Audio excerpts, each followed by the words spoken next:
Halo Sagittarius, selamat datang kembali dan terima kasih sudah mampir. Untuk segmen kali ini adalah Tarot Senja. Kita akan bahas tentang kamu dan orang yang kamu pikirkan. Bisa jadi ini cerita kamu di waktu lampau atau dengan orang yang ada di hidup kamu sekarang. Bisa juga orang yang mau datang di hidup kamu. Nanti kamu ambil yang mana yang resonate ya. Satu lagi baru kita bahas.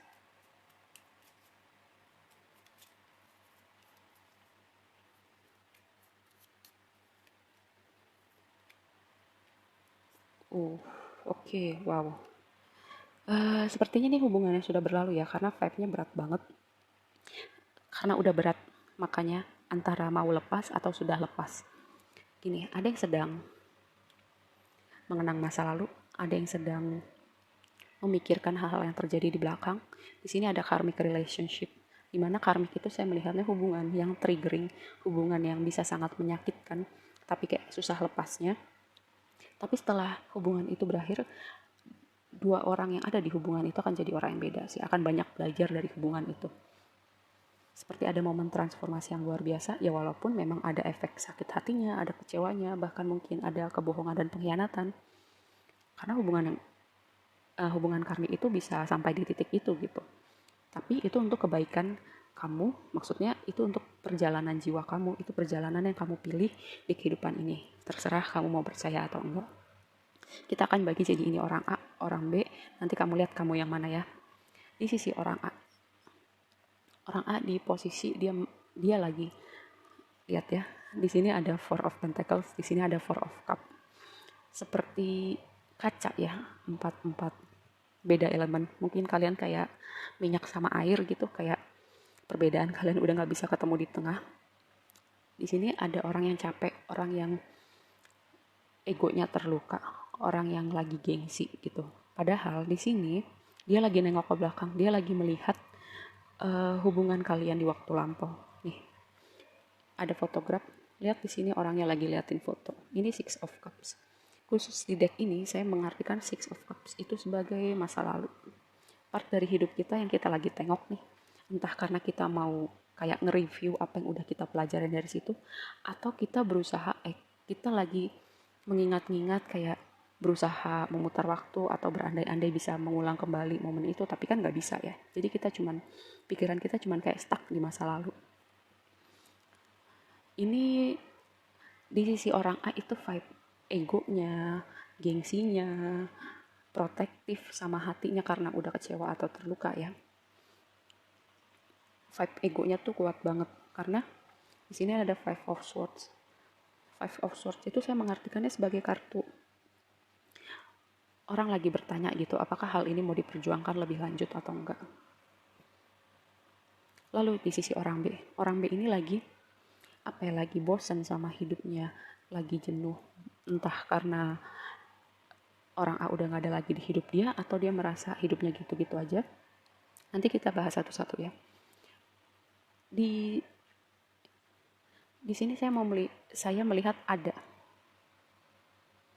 sepertinya akan ada pergerakan dari orang B untuk reach out ke orang A. Mungkin kalian berkomunikasi di dalam mimpi atau kalian berkomunikasi secara telepatik gitu ya.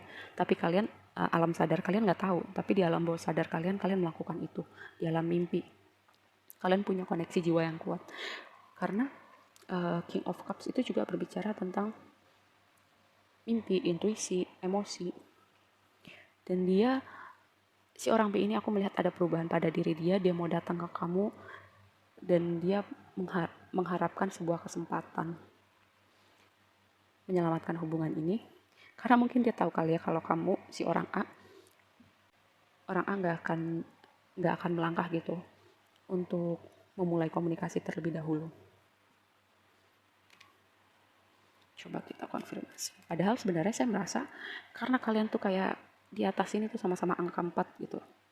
Kayak kaca sebenarnya, cuman kalian nggak sadar bahwa kalian itu melakukan hal-hal yang sama, memikirkan hal yang sama. Cuman masalah mau mengakuin hal itu atau enggak.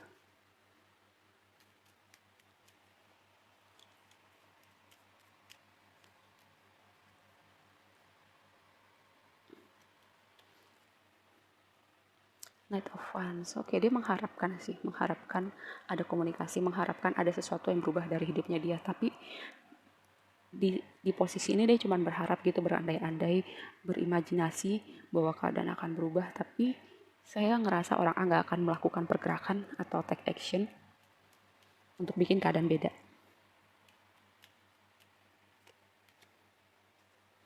Dia terlihat baik-baik saja, terlihat lagi fokus sama hidupnya, melakukan hal yang dia sukai, membangun karir atau bisnisnya dia.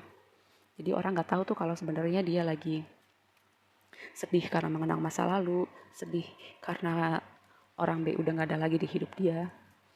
Karena yang tadi saya bilang vibe egonya tuh sangat kuat ya di sisi orang A.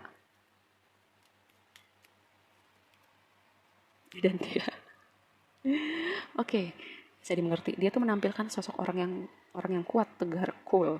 Bahkan sebagian ada yang jutek gitu. Jadi orang nggak berpikir bahwa dia ini lagi terluka, dia lagi sedih, atau dia lagi kenapa-napa gitu. Jadi nggak kelihatan. Karena dia menampilkan persona orang yang sangat kuat. Ya, dia memikirkan. Ini adalah kartu komunikasi ya. Dia sedang berpikir untuk, karena dia nggak mau terus-terusan dalam energi Four of Cups ini. Dia mau reach out, dia mau komunikasi, dia mau membuka pembicaraan. Bahkan mungkin kalau kalian terpisah gitu ya secara letak geografis, dia bahkan mungkin mau traveling buat ketemu sama kamu. Kalau kamu misalnya orang A, dia udah memikirkan hal ini ya. Di sisi orang B, dia udah banyak berpikir, dia udah banyak merenung, ada momen transformasi. Gini, saya melihatnya gini ya. Karena si orang B udah menghabiskan banyak waktu dengan merenung dan berpikir, semoga nih. Sebenarnya kan orang A kayak nungguin juga ya. Semoga di momen orang B beneran datang ke orang A atau membuka komunikasi kembali, ada perubahan gitu ketika kalian berdua sama-sama mau mencoba lagi. Tapi itu kan kembali ke kalian masing-masing ya. Seberapa mau kalian memaafkan, egonya diturunin. Dan karena ini karmik, mungkin ini berinya gitu, kalian terpisah, nggak komunikasi. Oke, fix orang B ini mau datang ke orang A. Dia udah banyak berenung. Di sini ada Eight of Wands, ada Chariot, ada Emperor, kartu momentum, kartu pergerakan cepat ya, cepat, energi yang sangat cepat, tidak terduga. Ini jadi tidak terduga, tapi nggak terkejut juga banget sih, kan kamu udah nonton reading ini jadi kamu udah tahu gitu. Itu misalnya kamu orang A, coba kamu, kalau misalnya kamu orang A ya gitu, kalau misalnya menghalangi kamu itu adalah ego kamu gitu, coba kamu lihat lagi baik-baik, apakah ego kamu selama ini berkontribusi pada hubungan ini atau enggak.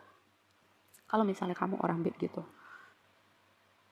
seberapa jauh usaha kamu selama ini berkontribusi pada hubungan ini, dan seberapa siap gitu kamu menghadapi reaksi si orang A. Karena walaupun dia nungguin kamu, tapi ada egonya di situ, dan mungkin orang A ini juga punya alasan-alasan tertentu. Dia mengiyakan atau menidakkan. Itu yang kamu harus pahamin ya. Oke, segini aja dulu readingnya kali ini. Semoga bermanfaat dan sampai ketemu di reading berikutnya. Bye.